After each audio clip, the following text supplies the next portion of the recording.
Got a true story for you on today's episode of the Riderflex podcast. You ever notice how some people just do it for you and some don't? A true story. I had a chance to date somebody in college. I went to a small liberal arts school in Oklahoma called the University of Science and Arts of Oklahoma, USAO. I'm sure most of you have never heard of it. Anyway, small campus, 3,000 students or so, something like that. I can't remember. I had a chance to date this beautiful girl at one point. We'll call her Mary. Mary was not a real name. Now, Mary was, captain of the cheerleading squad, smart, beautiful, family money, you name it. She had everything going for her. On a scale of 1 to 10, I would have ranked her like a 9.5, right?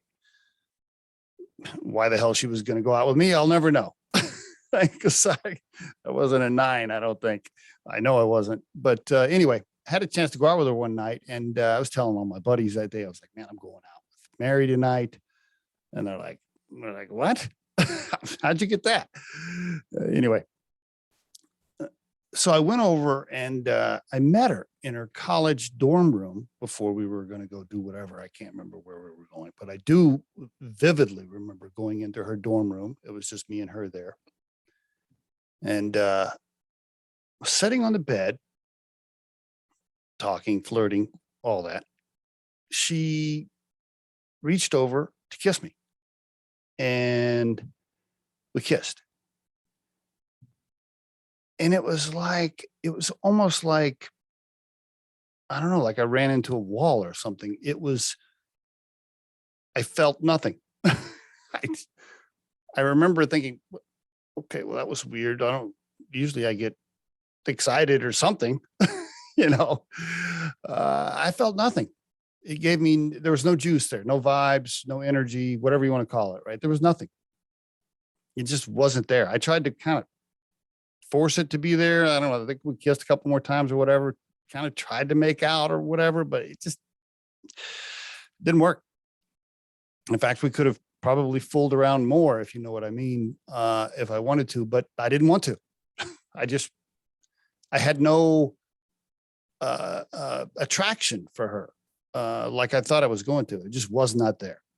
And anyway, he ended up, I can't remember, made some excuse or whatever. And I got out of there. And, we remained friends afterwards, but there was no romantic involvement of any kind. I remember telling a couple of my friends, what happened. And they just couldn't believe it. They're just thought I was an idiot. But it's like that for all of us, isn't it? We meet people in life, not just dating, by the way. I'm not talking about just romances, right? For sure, it's that way. When you're dating somebody, you either get the vibe from them or you don't, right? You get the spark or you don't. Sometimes it doesn't matter, like how beautiful of a person they are, right? Or how cool they are, or how fun they are. It's sometimes you either have that little spark for them romantically or you don't. And it's weird trying to figure that out, right? You're always like, you see a beautiful woman and sometimes they do it for you and sometimes they don't. You see a beautiful man, sometimes they do it for you, sometimes they don't. My wife, there are some actors that she thinks are good looking and I don't know why. There are others that she doesn't do anything for, right? I just think we're all like that, aren't we? To a certain degree. Well, what's my point of this episode? How does it tie into Riderflex, the recruiting firm? Job candidates and employers are the same way. I see it every day. I don't care whether or not we put somebody in front of our client that's qualified for the job on paper. When they meet them, there's either a spark or there isn't. It happens all the time. Clients will call us and they'll be like, oh, well, Mary was qualified, but we just didn't really like her. How come? Well, I don't know. We're just going to pass on her. Like they can't even tell us why most of the time. Or we'll put Johnny in front of a client who's not as qualified on paper, and they'll be like, Johnny's so awesome. We loved him. Johnny just did it for him, right? Johnny connected with the hiring manager emotionally.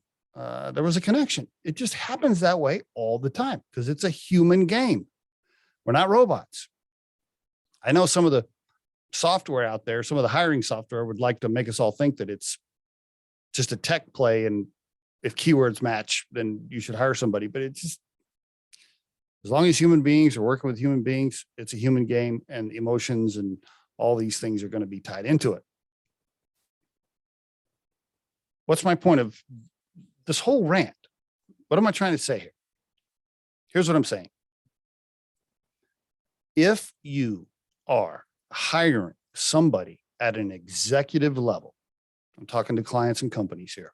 If you're hiring somebody at an executive level, do yourself a favor.